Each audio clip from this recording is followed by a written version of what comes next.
retrógrada. Las valvulopatías, obvio que van a generarlas, las del lado izquierdo, estenosis mitral o enfermedad valvular mitral y enfermedad valvular aórtica, ya hemos platicado de esto. Y como vimos nosotros, van provocando grados de congestión a nivel pulmonar que finalmente van provocando cambios de remodelamiento vascular a largo plazo. Obviamente tiene que ver con la presencia de la congestión auricular izquierda y la congestión venocapilar pulmonar, los fenómenos de respuesta a este tipo de situación. Y como habrán visto ustedes, parte de la evolución natural de la estenosis mitral que platicábamos algún momento, es que el pacientito hacía enfermedad vascular proliferativa y obstructiva importante. Como consecuencia de eso, eso hacía que el ventrículo derecho tarde que temprano provocara grandes repercusiones en ese tipo de situaciones. El espectro finalmente parte de este tipo de situaciones, donde el paciente puede tener el comportamiento de la enfermedad cardíaca, que se va a tratar de controlarlo, que va a generar congestión pulmonar y que puede generar desde mínima hipertensión pulmonar hasta una hipertensión pulmonar postcapilar, ¿ok? Aislada, y con cuando el paciente va haciendo cambios proliferativos a nivel arteriolar, va provocando el efecto combinado, lo que platicábamos de la doble obstrucción a nivel de la circulación en el caso de la estenosis mitral, como referíamos en algún esquema, que de cierta manera o a largo plazo finalmente van a provocar la disfunción ventricular derecha. El paso hasta llegar a una enfermedad combinada con hipertensión pulmonar severa, afortunadamente ya es menos frecuente, sobre todo porque el paciente se aborda tempranamente, sobre todo de las patologías valvulares mitrales, que era la que más frecuentemente observaba esto. Las otras patologías, aunque pueden generar hipertensión pulmonar, como les decíamos, con el tratamiento adecuado de la condición, de la patología izquierda, o con el control de la patología por el cambio valvular aórtico, por ejemplo, en caso de estenosis insuficiencia, pueden ser condiciones que habitualmente detienen esta progresión y el pacientito no tiene uno por qué preocuparse por la presencia de hipertensión pulmonar, ¿ok? Habitualmente, sobre todo porque uno está pastoreando el ventrículo derecho y como consecuencia de eso, uno dice, parece que estamos en un espectro más o menos adecuado, el paciente va respondiendo bien y como consecuencia de eso, estamos manteniendo la circulación controlada.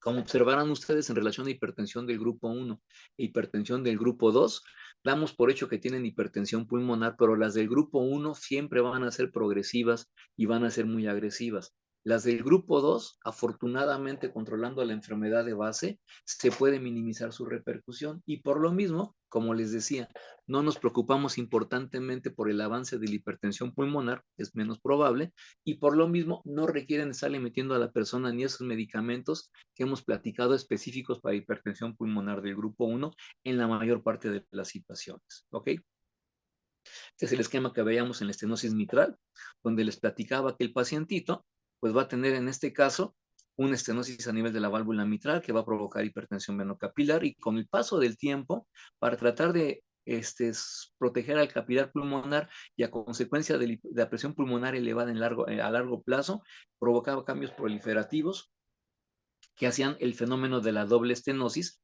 a nivel de la circulación sistémico pulmonar. Aquí el de la estenosis mitral y el de arteria pulmonar, que como les decía, provocaba hipertensiones pulmonares tan severas que el paciente acababa con un corazón izquierdo trabajando bien por la válvula protésica o la reparación, pero una disfunción ventricular derecha que era la promotora de la mortalidad de los pacientes. Tal vez en este tipo de situaciones pudiera implementarse algún tipo de tratamiento con los fármacos que hemos platicado, que hemos mencionado, pero solamente hasta ese punto. Y obviamente dependerá de cómo sean los resultados clínicos para apoyarlos confiablemente. Esta que tenemos acá nos habla de la hipertensión pulmonar del grupo 3, otras de las más frecuentes causas de hipertensión pulmonar. Y como ustedes pueden ver, el pulmón puede estar enfermo por enfermedad parenquimatosa, obstrucción de las vías aéreas, hipoventilación, etcétera. Y todo esto, aquí estamos viendo parte de las patologías, sistema pulmonar, que va a provocar cambios de ventilación, cambios vasculares en forma recíproca. Vamos a tener cambios de fibrosis que finalmente va a acabar con el lecho vascular pulmonar. Vamos a tener enfermedades que vayan a generar disminución del calibre de vasos pulmonares o resección de la misma. Y como consecuencia de este tipo de alteraciones de la vía aérea o remodelamiento del parénquima pulmonar, pues finalmente vamos a tener cambios secundarios a nivel vasopulmonar, constricción, por ejemplo, disminución del área de flujo en caso de resecciones o pérdida de tejido pulmonar efectivo. Y como consecuencia de esto vamos a encontrar ciertos grados de hipertensión pulmonar. Algunos no son severos, como también platicamos con las del grupo 2. Y de alguna manera, el tratamiento sería más que nada el tratamiento de la patología pulmonar. o podemos encontrar principalmente alteraciones más severas, donde finalmente tenemos nosotros un incremento del grosor de la capa media, que finalmente va a provocar un cambio importante de vasos de resistencias pulmonares, haciendo una hipertensión pulmonar muy severa. Tal vez igual esos casos pudieran ser candidatos para el manejo con cierto tipo de medicamentos de hipertensión pulmonar del grupo 1, pero solamente esos. Como van viendo ustedes, el medicamento para hipertensión pulmonar está restringido a ciertas situaciones y específicamente hipertensión del grupo 1. ¿Ok? Como van viendo ustedes, en la primera situación que tenemos acá a la izquierda de la pantalla, donde habitualmente hay mínima hipertensión pulmonar, el problema ventilatorio es mucho más frecuente, aunque puede provocar intolerancia al esfuerzo. Y en el caso del remodelamiento vascular, finalmente va a provocar un problema fundamentalmente vascular que va a repercutir con el corazón derecho. Y como consecuencia de esto, el pacientito va a tener la repercusión que ya hemos platicado clínica de la hipertensión pulmonar sobre el ventrículo derecho. ¿Ok? Esta que tenemos acá es una diapositiva que finalmente tal vez requiere explicación porque ustedes son pacientes muy jovencitos. Es una ironía de la vida. Antes de los años 80 en el siglo pasado, la gente si no fumaba no tenía un estatus en esta vida o finalmente no era rudo, no era una persona exitosa, etcétera, etcétera. Si se ponen a investigar un poco la historia del tabaco, se van a encontrar que el fumar hasta era promovido en los deportistas y en los médicos. Ahí había cigarros, creo que eran los cigarros Lucky, que decían el cigarro del deportista, el cigarro que el doctor recomienda. Y estaba también los Marlboro que también decían eso. Y decía, el doctor recomienda estos filtros porque dejaban menos nicotina y pintaban menos los dientes, etcétera, etcétera, los dedos por la nicotina. Y obviamente ese tipo de situaciones, a la luz actual, finalmente es una aberración completa. Pero desgraciadamente, aprendimos del tabaco después de mucho tiempo de lo que provocaba. Parte de la publicidad en aquella época para vender el cigarro, y obviamente los cigarros se anunciaban hasta en los carros de carreras, en el fútbol, etcétera, en cualquier deporte. Y parte de la promoción de los cigarros era utilizar, en el caso de los Marlboro, a un tipo rudo, como el que vamos viendo ahí en la pantalla, un charro norteamericano que finalmente domaba caballos, brincaba, hacía cosas rudas, sobrevivía ante la naturaleza, y obviamente asociaban el uso del tabaco con ese tipo de vida tan dominante del macho alfa, ¿ok? Después de los años 80, finalmente empezaron a poner este tipo de advertencias con el uso del tabaco. La cajetilla seguía siendo una cajetilla sin problema, con ciertos tipos incluso hasta con mensajes subliminales le ponen algunos investigadores de tabaco, que tal vez sean ciertos, pero le ponen ese tipo de información y nos decían aquí finalmente, ¿qué crees? El tabaco es nocivo para tu salud y puede generar cáncer pulmonar, etcétera, etcétera, lo que antes nunca se aparecía. La guerra del tabaco contra el tabaco finalmente fue evolucionando hasta que afortunadamente ahora a la gente en la cajetilla de cigarros el nombre del producto y los mensajes subliminales o los mensajes bonitos de la cajetilla están suplantados en gran parte de la cajetilla por leyendas de advertencia, con figuras, con personas con bajo crecimiento al nacimiento, con cánceres, con amputaciones por isquemia de miembros inferiores, con infartos del miocardio, etcétera, etcétera. A pesar de eso, desgraciadamente la gente sigue fumando. Es una adicción muy fuerte. Cuando es adicción, cuando es postura, también es una condición muy fuerte de poder quitar porque la gente piensa que es adicto y como dice que irremediablemente es adicto al tabaco, sigue fumando sin hacer ningún tipo de intento. Bueno, finalmente en aquella época la publicidad nos decía, ven al mundo de Marlboro, donde está el sabor. Y obviamente actualmente el mundo de Marlboro, parte de la publicidad, es un grupo desgraciadamente muy restringido comparado con la mayor parte de la población, que desgraciadamente acaban en lo que verdaderamente va a ser a largo plazo el mundo de Marlboro por las complicaciones del tabaco. Puntos importantes, el médico es un promotor de salud. Tratemos de que los médicos no fumen, tratemos de que los médicos no consuman productos del tabaco. Desgraciadamente las compañías tabacaleras promueven el consumo de tabaco todavía, utilizan métodos que a lo mejor parece que son menos agresivos, pero finalmente siempre van a estar lastimando al tejido pulmonar y siempre tienen consecuencias y sobre todo la adicción a la nicotina. Entonces, en este punto, si ustedes fuman, no fumen, si usan vapeadores, no usen vapeadores. Si fuman otra cosa, también tienen efectos tóxicos del pulmón. Así que finalmente, ningún tipo de situación de ese tipo, de esa condición, de administrarse nada por por fumar, pues puede ser una condición que aparentemente pueda ser buena. Digo, excepto los inhaladores para el tratamiento de la enfermedad pulmonar crónica, etcétera. Pero finalmente traten de evitar ese tipo de adicciones, porque acuerden ustedes, en cierto modo van a ser ejemplos o para sus hijos, o para la familia, o para la sociedad como médicos.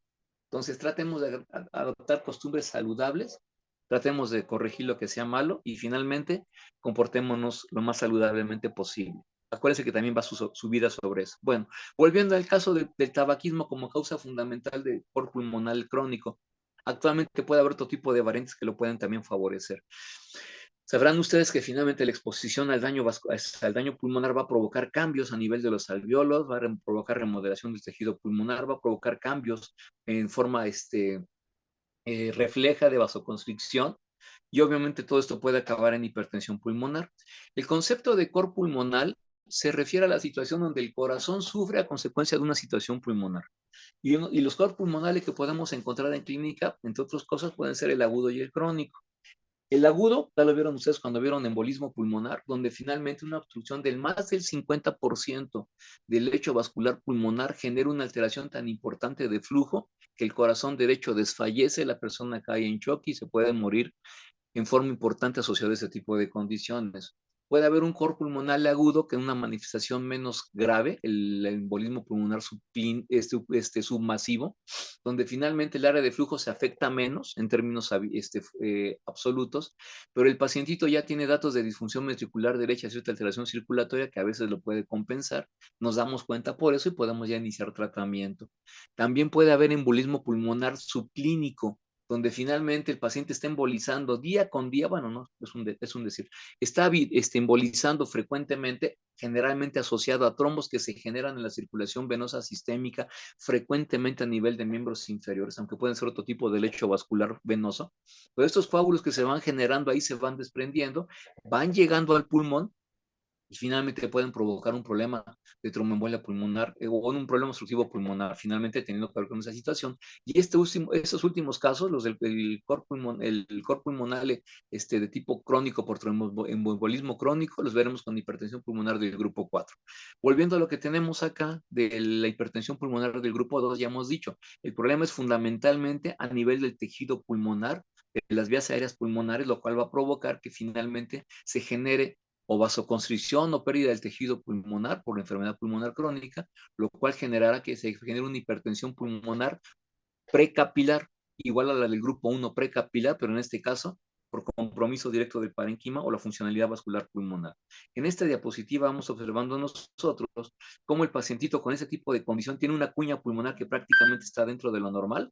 Tenemos una cuña pulmonar de 10, de menos de 15, y cuando el paciente tratamos de medir la presión pulmonar, observamos una presión pulmonar más elevada. ¿Ok? Lo que cual indica un comportamiento precapilar que está explicando la presión arterial pulmonar. Recuerden ustedes, esto está del lado izquierdo del alveolo, del lado izquierdo circulatoriamente hablando. Y obviamente, como van viendo que esto está del lado izquierdo, el problema está antes de esto, y es un problema precapilar de hipertensión pulmonar, la del grupo 3, ¿ok? Platicábamos grados severos de compromiso, claro que sí, y afortunadamente la hipertensión pulmonar severa en este tipo de pacientes con hipertensión del grupo 3 es mucho menos frecuente, afortunadamente.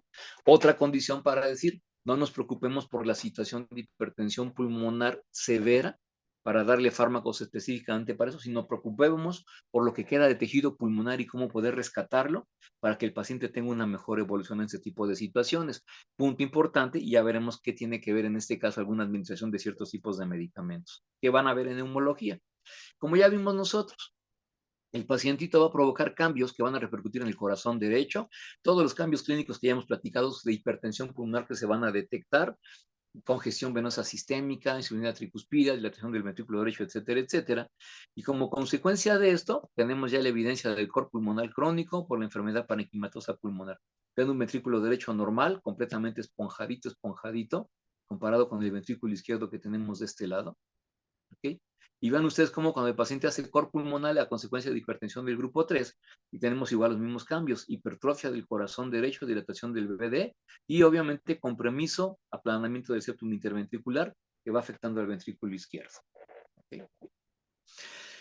Estas situaciones que tenemos o que hemos descrito, como hemos platicado, pues bueno, estas enfermedades pulmonares, como hemos mencionado, pues pueden ser en ocasiones por fenómenos obstructivos. Como hemos dicho, estas obstrucciones de grandes vasos los vamos a tratar de ver algunas veces a nivel de tejido pulmonar y otra por la presencia de embolismo pulmonar crónico, que entrará en hipertensión del grupo 4. Pero en este caso, aquí podemos tener cambios por vasoconstricción persistente. Acuérdense que el nivel de oxígeno bajo a nivel ambiental puede generar este tipo de situaciones. Los síndromes de hipoventilación asociadas importantemente a obesidad en la población mexicana.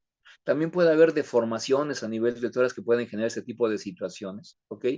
Por otra parte, la disminución del área de flujo a nivel del vaso pulmonar, que pueden provocarlo lesiones pulmonares propias, como tenemos por acá, la que tenemos aquí como tromboembólica del grupo 4, que la dejaremos pendiente para aquella situación, ¿ok? O las compresiones por tumores, otro tipo de situaciones o fibrosis que van afectando al tejido pulmonar, ¿ok?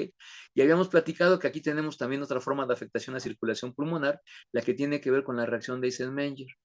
Y obviamente esa que tenemos acá, ya sabemos nosotros que se va a pasar a la hipertensión pulmonar del grupo 1, ¿ok? Aquí nos están diciendo nada más situaciones que pueden generar esto, ¿ok? Y por otra parte, otro tipo de enfermedades que ustedes van viendo que pueden ser enfermedades del tejido conectivo, acuérdense de la hipertensión del grupo 1 asociada a esclerosis, por ejemplo, sistémica, y otro tipo de condiciones que finalmente van a provocar este remodelamiento vascular también para generar cambios a nivel de la vasculatura pulmonar. Pero como ustedes verán, el etiquetarlo en hipertensión del grupo 3 me va diciendo, búscale problemas ventilatorios, búscale problemas de caja torácica, búscale problemas de hipoxemia o de hipoventilación y de alguna manera el tratamiento tiene que ver con la modificación de ese tipo de situaciones. ¿Ok? Importante. Este tipo de condiciones, volvamos a esta, cuando estamos hablando de problemas donde tenemos hipoventilación o tenemos problemas donde finalmente la persona tiene menor disponibilidad de oxígeno en forma crónica, pues una de las terapias tiene que ver con la administración del oxígeno. ¿Ok? Como les he platicado, el oxígeno de alguna manera favorece reactividad vascular cuando el tejido responde a esto, y obviamente el administrar oxígeno, parte de sus funciones benéficas es provocar vasodilatación arteriolar pulmonar. Obviamente esta vasodilatación abre los lechos vasculares pulmonares, baja la presión pulmonar y obviamente la progresión va a ser menos rápida o el paciente va a estar más confortable. ¿Ok? Este tipo de situación del oxígeno, ¿a qué queremos llegar? En que en ocasiones los médicos que administran oxígeno, lo hemos visto mucho en medicina interna, le dicen al paciente, póngase el oxígeno nomás de noche y en otras partes del día, ahí se lo va poniendo como vaya usted tolerándolo adecuadamente o cuando tenga realmente una hipoxemia importante.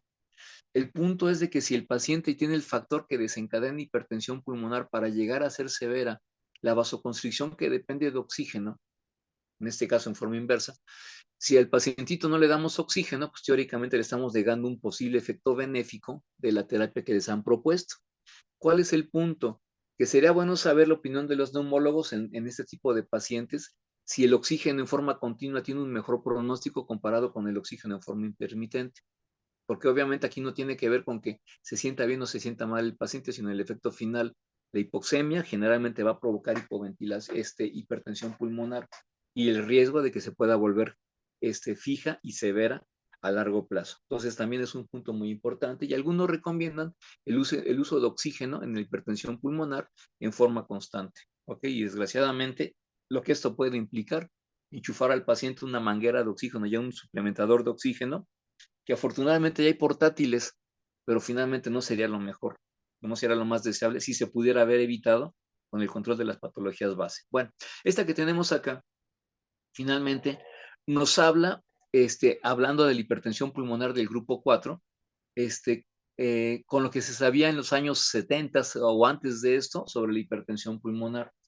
¿Qué se observaba con un paciente que hacía hipertensión pulmonar y se catalogaba con esa condición cuando todavía no sabíamos mucho de la hipertensión pulmonar? Que el pacientito tenía los síntomas que ya hemos platicado, de intolerancia al esfuerzo, de falla cardíaca derecha, de disnea, etcétera, etcétera, que desgraciadamente implicaban hipertensión pulmonar. Sabíamos que el pacientito tiene un curso clínico hacia el deterioro rápidamente, en los siguientes 5 años, y que obviamente se caracterizaba porque teníamos nosotros un pacientito con presión pulmonar media elevada y la presión capilar pulmonar se iba a encontrar dentro del adecuado. estableciendo que el problema era a nivel precapilar fundamentalmente. Los casos de necropsia de aquellas épocas mostraban que algunos tenían lesiones trombóticas presentes en ese tipo de situación, y como consecuencia de eso se recomendó para ciertos tipos de situaciones el iniciar anticoagulación. Hemos visto que el fenotipo del paciente con hipertensión pulmonar del grupo 1 puede provocar trombosis in situ. Y obviamente otra condición que puede provocar trombos, hace rato lo mencionábamos, era la tromboembolia pulmonar. La tromboembolia pulmonar puede manejar coágulos grandes, puede manejar coágulos no tan grandes o puede manejar coágulos que les platicaba en forma subclínica, que de alguna manera al llegar al pulmón no se resuelven adecuadamente con los mecanismos de fibrinolisis naturales del pulmón.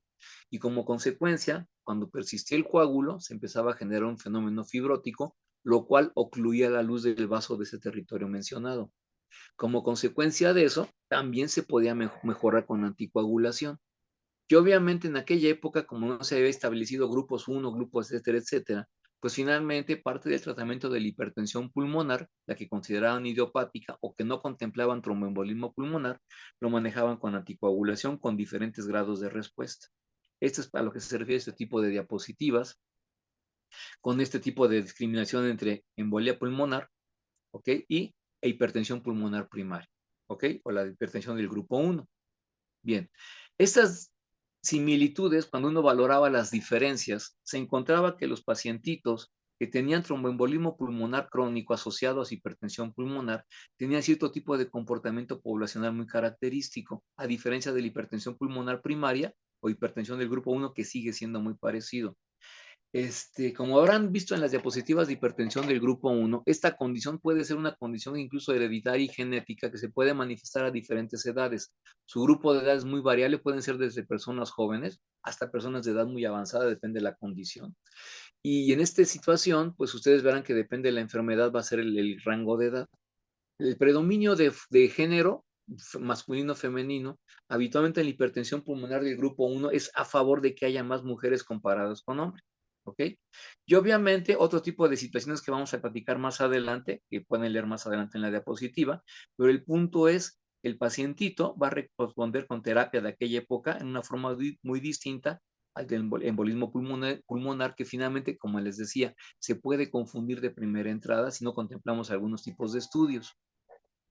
El punto importante es que cuando ustedes vieron tromboembolismo pulmonar y trombosis venosa profunda, les habrán enseñado que la trombosis venosa profunda se puede acompañar habitualmente en una relación muy frecuente, 1 a 1 casi, entre esa condición y la presencia de embolismo pulmonar, ya sea evidente, masivo o submasivo, o ya sea subclínico, ¿ok?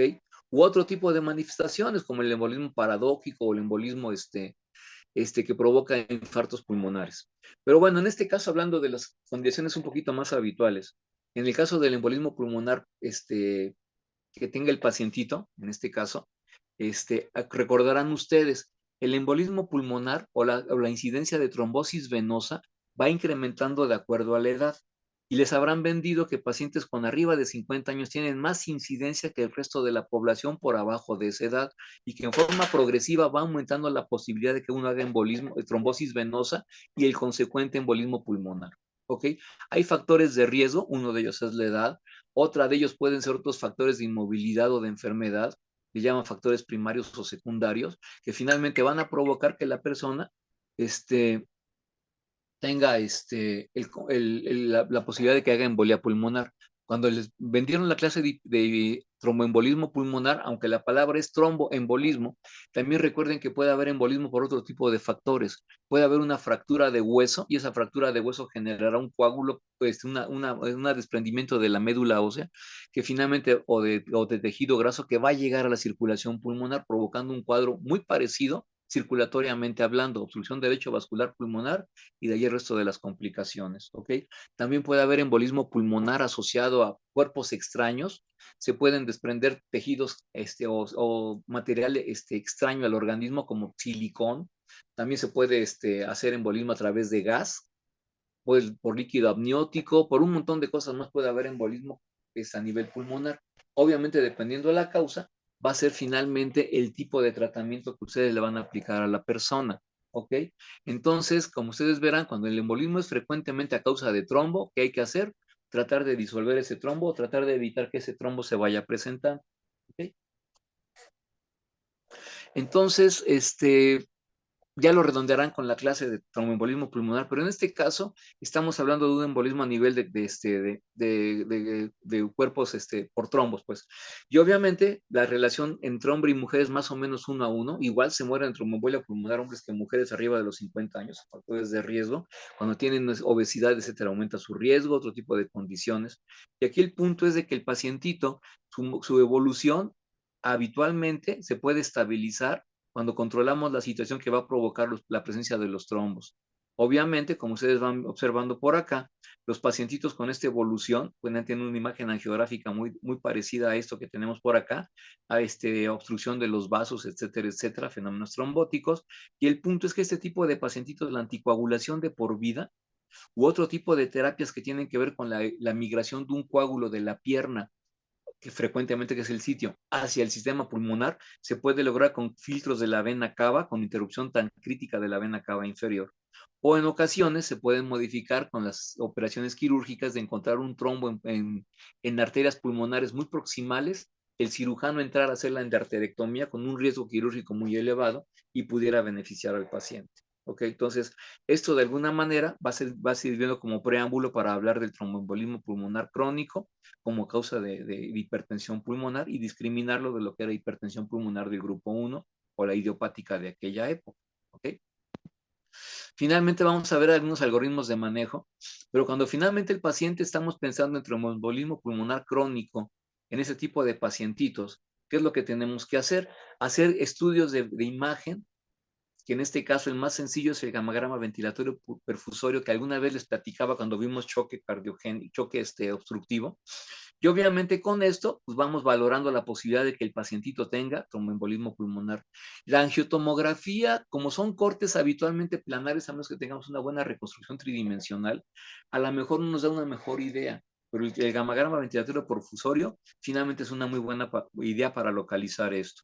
La ecocardiografía finalmente nos va a tratar de ayudar a que determinemos nosotros otro tipo de consecuencias a nivel del corazoncito y otro tipo de pruebas para valorar la severidad de la condición. ¿Ok? Y por otra parte, cuando un paciente tiene tromboembolismo pulmonar crónico e hipertensión pulmonar asociada a la misma,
Es básicamente.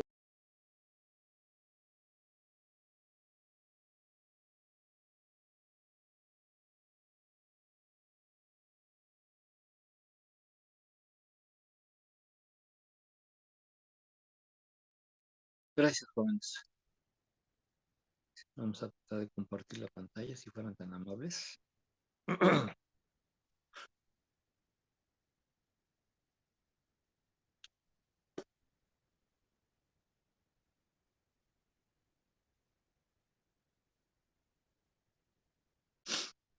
Listo, gracias. Ya así ya puedo hacer la compartición. Gracias. Pantalla. Gracias.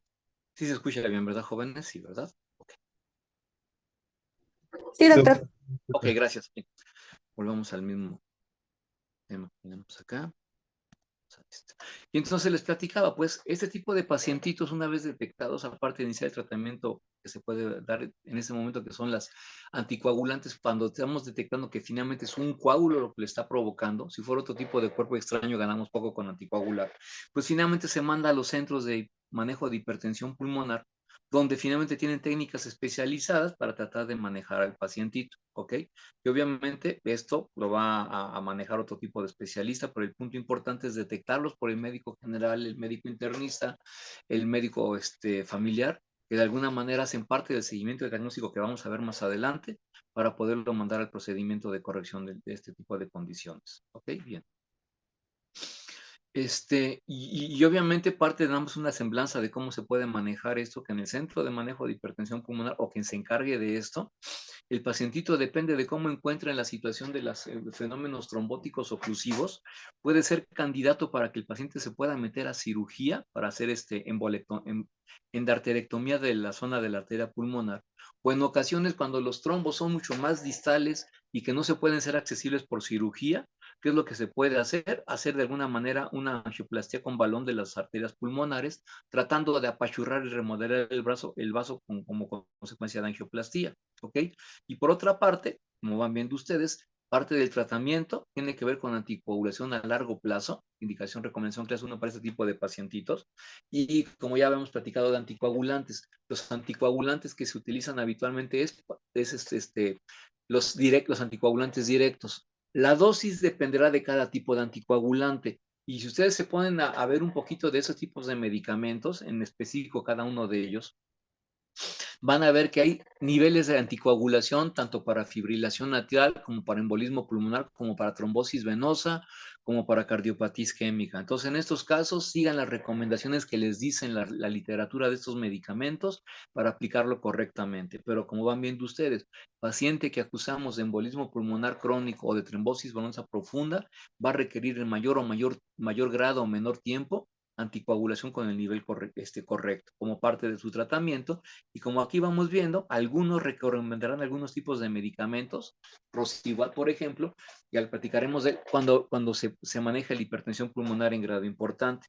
Van viendo una diferencia importante entre los manejos de los diferentes tipos de hipertensión pulmonar. ¿Ok? Bien. Esto que tenemos acá es lo que se hace habitualmente o se debería de hacer cuando tenemos un paciente que finalmente vamos a acusar de hipertensión pulmonar. Y como van viendo ustedes, ¿con qué empezamos en el paciente para evaluar la hipertensión pulmonar? Por el dato clínico de disnea, intolerancia al esfuerzo o la sospecha más franca de hipertensión pulmonar. ¿Ok? Como observarán ustedes, ¿qué es lo que tiene que hacer inicialmente? Una evaluación médica del pacientito, historia clínica, examen físico y obviamente la placa y el electrocardiograma para buscar datos de por qué el paciente tiene disnea. Y de esta manera podemos empezar a buscar nosotros alguna evidencia de que cuál puede ser el tipo de condición, tanto por cambios en la placa para buscar algún tipo de hipertensión del grupo 3 o del grupo 2, por ejemplo, o a lo mejor del grupo 4, tanto por el nivel del electro para buscar repercusión que afecte al corazón derecho. Podemos medir péptidos natriuréticos con la intención de buscar cambios que están afectando al ventrículo derecho. Y otra cosa que se puede hacer fácilmente en el consultorio es medir la saturación del paciente. Los oxímetros de dedo son una muy buena herramienta actualmente y se torna como parte indispensable del armamentario de un médico general, médico familiar, médico internista, hasta de un cirujano, ortopedista, etcétera, o pediatra. Recuerden ustedes, esta condición afecta a diferentes grupos de edad y obviamente puede presentarse en cualquier momento de su consulta clínica. ¿ok? Cuando finalmente vamos buscando la causa de nuestro pacientito y estamos sospechando cuál puede ser la situación por los estudios previos o todavía no sabemos, ¿qué tenemos que hacer para nuestro pacientito? Tratar de hacer pruebas de funcionamiento pulmonar. Acuérdense que las causas cardíacas y pulmonares son las más frecuentes que van a provocar hipertensión pulmonar y disnea. Y como consecuencia de esto, vamos a estar midiendo gases arteriales, vamos a estar buscando pruebas de función pulmonar, la placa de tórax. Podemos hacer finalmente tomografía computada con la intención de buscar cambios a nivel de parénquima pulmonar. Podemos hacer estudios para valorar la funcionalidad del corazón y como ya vimos nosotros, podemos hacer el ecocardiograma que nos ayuda un montón para hacer la sospecha de hipertensión pulmonar y de alguna manera descartar patologías del lado izquierdo del corazón para que finalmente busquemos qué es la causa de hipertensión pulmonar. Como ven ustedes, aquí podemos ser puntos intercambiables o pueden ser simultáneamente para tratar de tener un mejor panorama diagnóstico. Y como consecuencia de esto, cuando identificamos las situaciones que no son de esta situación o encontramos posibilidad de que el paciente tenga hipertensión pulmonar, haremos el resto del manejo. Como van viendo por acá, cuando encontramos otras causas de hipertensión pulmonar, finalmente tenemos que hacer mayor seguimiento diagnóstico para buscar las del grupo 4 o las del grupo 5 o las del grupo 1 finalmente. Y cuando finalmente decimos la hipertensión, la disnea y la hipertensión pulmonar se explica por esto, finalmente hagamos el manejo de acuerdo a cada una de las condiciones que hemos detectado. Cuando el pacientito tiene sospecha de tromboembolismo pulmonar crónico, o cuando finalmente el paciente tiene hipertensión pulmonar de tipo primaria sin ningún tipo de dudas, hacemos un fast track, o una ruta rápida, mejor dicho, para no hablar del fast track, hacemos una ruta rápida para decir, no tiene cara de ninguno de esto, me pueden ayudar para confirmar la severidad de la repercusión del corazón derecho, pero finalmente tenemos esta evidencia franca de que está afectando al paciente, ya sea un síndrome de Eisenmenger, por ejemplo, ya sea por una infección por HIV, ya sea porque el paciente tenga herencia familiar, herencia para tener hipertensión pulmonar.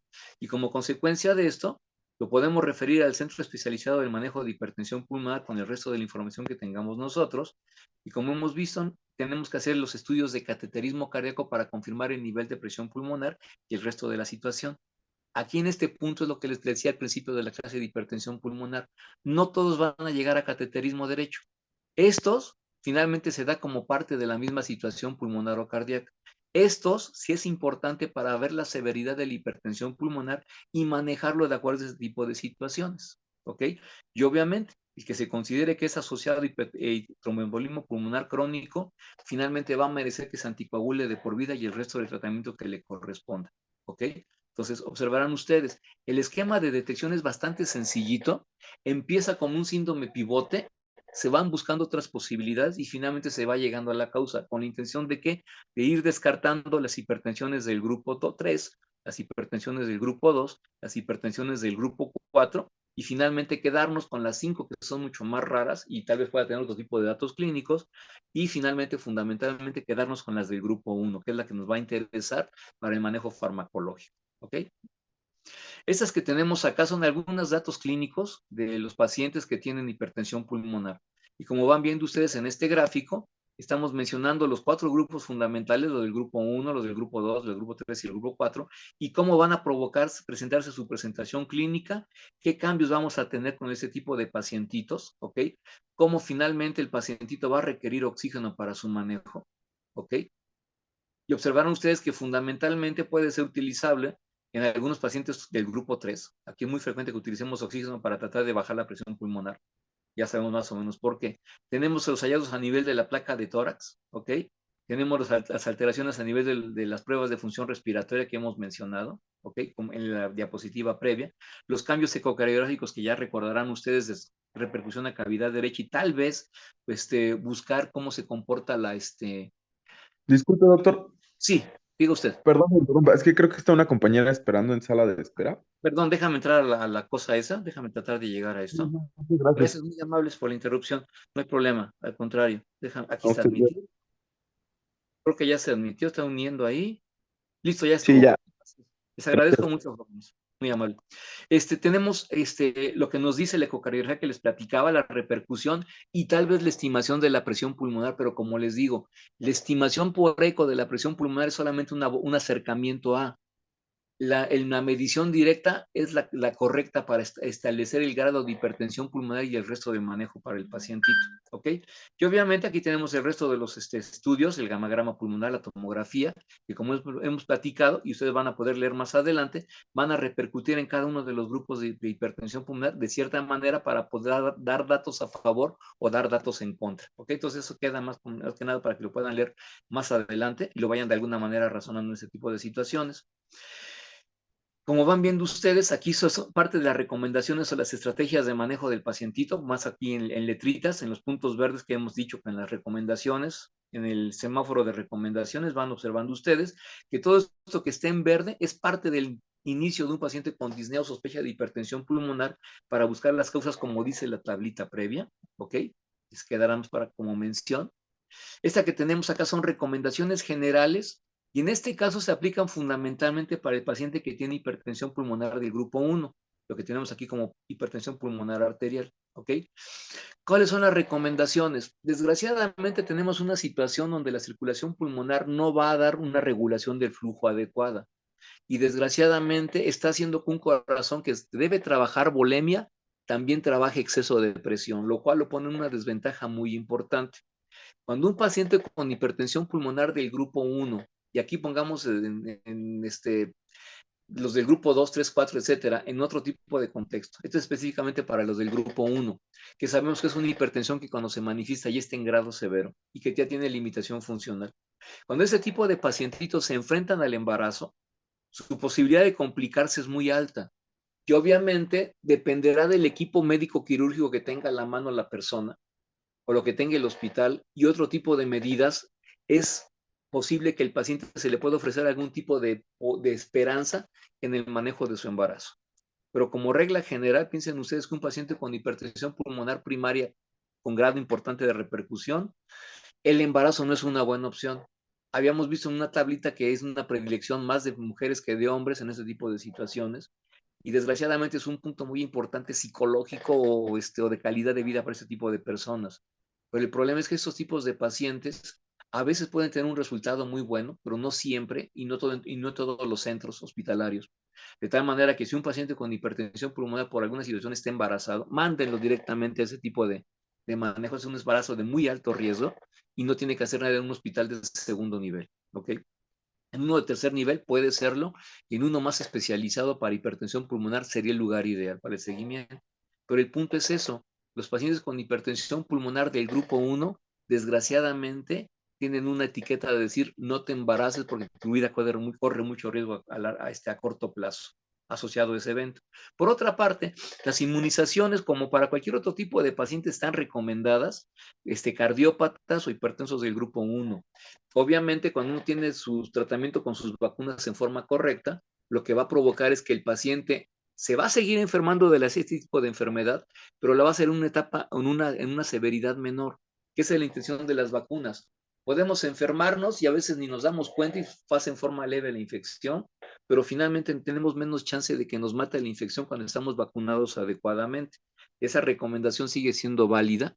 Y obviamente el médico deberá recomendar ese tipo de manejo. Cualquier paciente que requiera inmunizaciones con vacunas, aplicarlo. Digo, nos encontramos a veces con ciertos tipos de conceptos que los antivacunas, etcétera, etcétera. Pero bueno, independientemente de eso, las vacunas salvan vidas, aplíquenlas cuando sea necesario y ya luego se platicarán otro tipo de conceptos sobre las vacunas algún día si tenemos tiempo. Y por otra parte, la hipertensión pulmonar es una enfermedad que va a provocar mucho deterioro, tanto funcional como psicológico, y obviamente cuando uno ya está enterado del pronóstico que le espera en base a su comportamiento funcional, pues seguramente cualquiera se va a deprimir. Y obviamente los tanatólogos, los especialistas en psiquiatría pueden hacer un equipo de apoyo a ese tipo de pacientitos. Y eso es lo que finalmente tiene un centro de hipertensión pulmonar. Tiene cirujanos, tiene cardiólogos, tiene neumólogos, tiene internistas, trabajadoras sociales, tiene psiquiatras y otro tipo de personal que ayudan un montón para el apoyo de ese tipo de pacientitos, en lo que se van encontrando mejores soluciones y esperar que el pronóstico del paciente sea mucho mejor. Otro tipo de recomendaciones. El ejercicio, si el paciente desea hacer ejercicio, debe ser supervisado estrictamente por el médico. Ahí sí, ¿por qué motivo? Porque un paciente con hipertensión pulmonar primaria puede que no tolere la sobrecarga volumétrica, y acuérdense de lo que le pasaba con el paciente con estenosis aórtica severa. El ejercicio, la vasodilatación provocaba letalidad de la persona. Igual aquí, la hipertensión pulmonar primaria, sin supervisar el ejercicio, puede provocar también letalidad de la persona. Y ya hemos visto algunos tipos, ya hemos sabido algunas consecuencias desagradables. Como hemos platicado que estos pacientitos pueden hacer cierto grado de vasoconstricción a presencia de estados de hipoventilación, cuando se detecte esto o cuando el paciente tenga que volar en avión a grandes altitudes, pues finalmente es importante avisarlo a la compañía de aviación para que les den suplemento de oxígeno durante todo el viaje. ¿Ok? Sobre todo cuando finalmente vamos considerando que el paciente tiene una presión de oxígeno de menos de 60 milímetros de mercurio.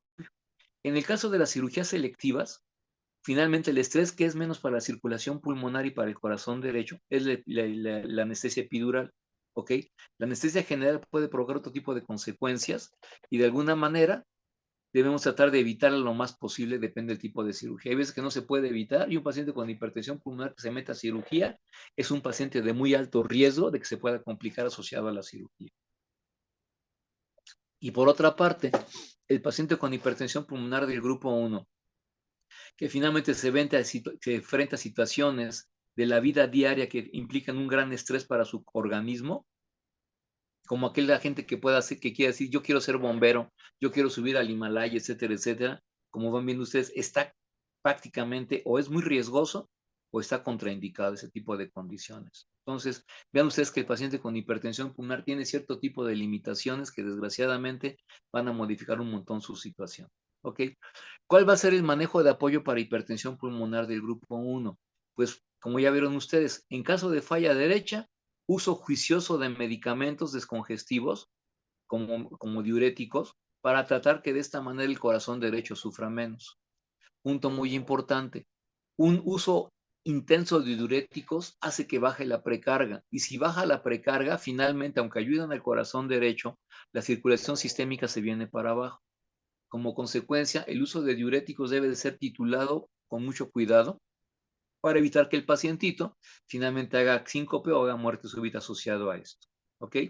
Como van viendo ustedes, si el paciente tiene hipertensión pulmonar y tiene un nivel de oxígeno bajo, a nivel de la arteria gasometría, ¿qué tenemos que utilizar? Tenemos que utilizar oxígeno en forma continua. Algo de lo que les platicaba con los pacientitos anteriormente, sobre todo los del grupo 3 que les ponen oxígeno en forma intermitente. ¿Ok?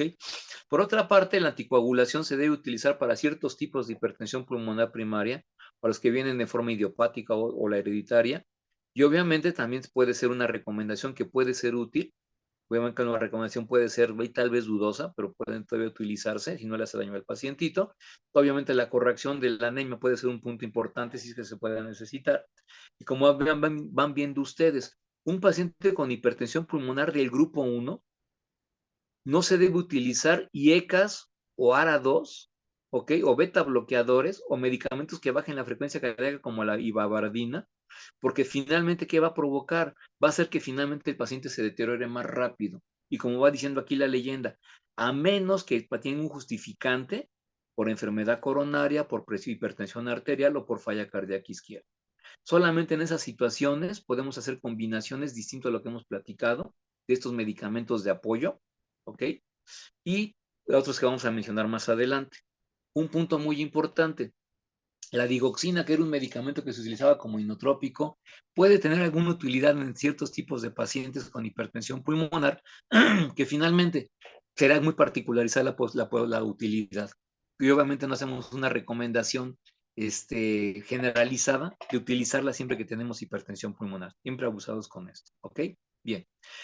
Como hemos visto nosotros, si el paciente tiene una prueba de vasodilatación adecuada, ¿qué se debe utilizar? Los calciantagonistas es el medicamento de primera elección y titularlos para el manejo sintomático de la presión pulmonar y hacer cateterismos para ver el seguimiento de cómo se comporta la presión pulmonar. ¿En cuáles se utilizan habitualmente? En la que es idiopática, las del grupo 1, pues finalmente, la que es asociada a drogas, la que puede ser asociada a herencia, ¿okay? Y es una recomendación para este tipo de situaciones. Van viendo que la valoración debe ser por el centro especializado y obviamente valorando cómo se titulan las altas dosis de calcioantagonistas, ¿ok? Y después de esto, ver cómo se comporta la clase funcional del paciente.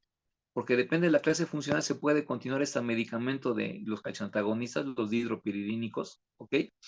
Y obviamente, el punto importante es que si el paciente tiene clase funcional 3 o 4, o a veces puede ser hasta 2, los medicamentos específicos para hipertensión pulmonar junto con el calcio antagonista puede asociarse en ese tipo de pacientitos. ¿Ok? Esta tablita que tenemos acá son los medicamentos que hemos platicado para el manejo de la hipertensión pulmonar. Como observarán ustedes, a partir de la clase funcional 2 en adelante, se recomienda los calcio antagonistas. La 4 habíamos dicho que a consecuencia de manejarlo en forma muy específica se podrían seguir utilizando, pero por lo menos la clase funcional 2 y 3 se utilizan los calciantagonistas dihidropiridínicos. Por otra parte, los receptores de endotelina, tenemos el Bosentan como uno de los primeros que salieron, Macitentan que utilizamos en el hospital, se recomiendan desde la clase funcional 2 hasta la clase funcional 4 con ciertos niveles de mejoría en relación a la clase funcional.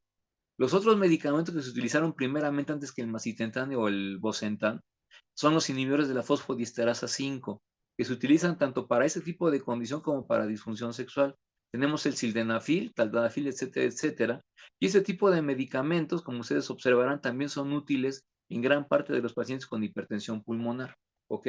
Ya habrán visto ustedes. El sildenafil provoca vasodilatación por donación de óxido nítrico, el Bosentan por inhibidor de la endotelina. Podemos tener estimulantes de la guaniliato ciclasa como el Rosiwat. Y este medicamento también se puede utilizar para hipertensión pulmonar del grupo 2 o del grupo 3. Y ya hablando de los análogos de las prostaciclinas vasodilatadoras, podemos utilizar medicamentos que pueden incluir también las mismas 3 clases funcionales, pero sobre todo se restringen a la clase funcional 3 en adelante. La utilidad está mucho más demostrada en estudios clínicos en ese tipo de pacientes. De que se puede hacer combinaciones de los medicamentos, se puede hacer combinaciones, incluso con calcioantagonistas, pero obviamente cualquier combinación puede provocar más efectos a nivel circulatorio, que a veces puede provocar algún evento adverso no deseable. ¿Ok?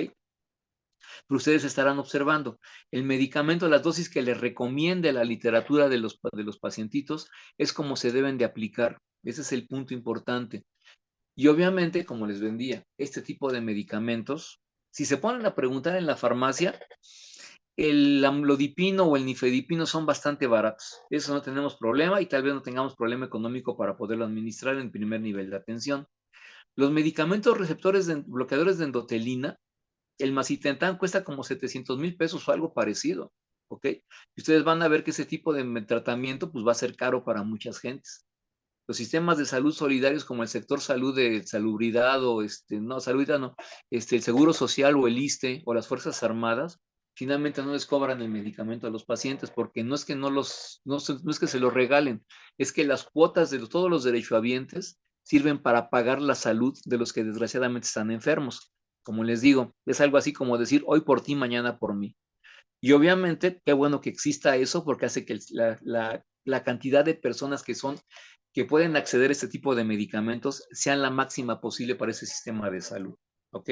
Entonces, aquí en este caso, ustedes hagan la intención de buscar cuánto cuestan los medicamentos, por lo menos esos 3 grupos, 4, el Rosiwat también, y vean los costos que tenemos para que de alguna manera vean finalmente lo costoso que puede salir tratar un paciente con hipertensión pulmonar de tipo 1. ¿Ok? Y por lo mismo, como ya vieron ustedes, no se va a aplicar a las hipertensiones del grupo 2, 3 y 4, sino a ciertos tipos de situaciones específicos. En particular, el Rosiwat se puede utilizar también en la hipertensión del grupo 4. Es parte también del armamentario terapéutico, aparte de los anticoagulantes. Hagan la misma tipo de apreciación. Busquen ustedes en las páginas de las boticas cuánto cuesta el Rivaroxaban o el Dabigatran o el Apixaban o ¿cómo se llama el otro? Bueno, el otro, no creo otro nombre que hay en México, el otro anticoagulante directo, pero van a ver que el precio está arriba de 1,000 pesos o cerca de 2,000 pesos por cada cajita, que a veces la cajita no les dura ni el mes. Entonces, ustedes vayan pensando los costos de medicamentos de hipertensión pulmonar y obviamente es un tratamiento muy caro el que estamos ofreciendo aquí para el paciente. Pero obviamente dirán, la vida no tiene precio y tienen toda la razón. El punto es de que a veces tenemos que dejar de comer por pagar ese tipo de cosas. Y como les digo, si se puede adquirir a través de ese tipo de sistemas solidarios, mucho mejor para los pacientes afectados de esto, que afortunadamente no van a ser mucho, pero finalmente requieren tratamiento. Algo parecido ocurre con las enfermedades que les han platicado, las enfermedades huérfanas, las que finalmente hay medicamento, pero que como no es comercialmente atractivo, prácticamente es muy difícil de conseguir y a pesos muy elevados. Pero bueno, volviendo a ese tipo de situaciones, como van viendo ustedes, tenemos estrategias terapéuticas que van a provocar estabilidad de la enfermedad y de alguna manera estarlo vigilando a largo plazo para que el paciente tenga algún tipo de sobrevida mucho mejor comparado con lo que se veía en la mitad previa del siglo pasado. ¿Ok? Bien. Esto que tenemos acá nos dice de alguna manera cómo en el paciente con hipertensión pulmonar, las medidas de apoyo, las medidas generales se aplican a esos tipos de pacientitos. Y finalmente, van viendo ustedes que en el grupo 1 tenemos el abordaje inicial con monoterapia, que de alguna manera depende de la respuesta, vamos a tener un ajuste de medicamentos y podemos hacer tratamiento inicial con tratamiento continuado de doble o triple esquema de medicamentos, ¿ok? Los que platicamos en la tabla anterior. Y por otra parte, cuando el pacientito no tiene una respuesta clínicamente satisfactoria, como van viendo ustedes, puede acabar en trasplante pulmonar con la intención de mejorar la circulación pulmonar y también cuando el corazón derecho está muy deteriorado puede acabar en trasplante cardiopulmonar. Otro tipo de terapias que se pueden ofrecer cuando la situación es bastante irreversible y no tenemos posibilidad de llegar a un trasplante pulmonar es provocar un cortocircuito artificialmente a nivel interatrial. A veces se puede desgarrar el tabique interatrial con un balón, ¿sí? Le conocen como septostomía con balón atrial. Y esta septostomía finalmente lo que va a provocar es una reacción de Eisenmenger, que descargará el corazón derecho y le permitirá un poquito más de sobrevida a la persona. Pero ustedes verán que esos tipos de tratamientos, desgraciadamente, son bien paliativos y el pronóstico de la persona pues ya está muy, muy alterado. ¿Ok? Con esto finalmente acabamos de hipertensión pulmonar. ¿Ok? Y obviamente ya acabamos el curso. Les agradezco mucho su participación, jóvenes. Tenemos un examen en unos días más. Espero que todo les salga muy bien. Yo espero que sí. Y el primero les fue bastante bien. Y espero que el curso, sobre todo, aparte de que tengan buena calificación, les haya sido útil para tener un panorama de la cardiología. ¿Ok? Como ustedes ven, el tiempo es un enemigo para ese tipo de cursos. Hay mucha información.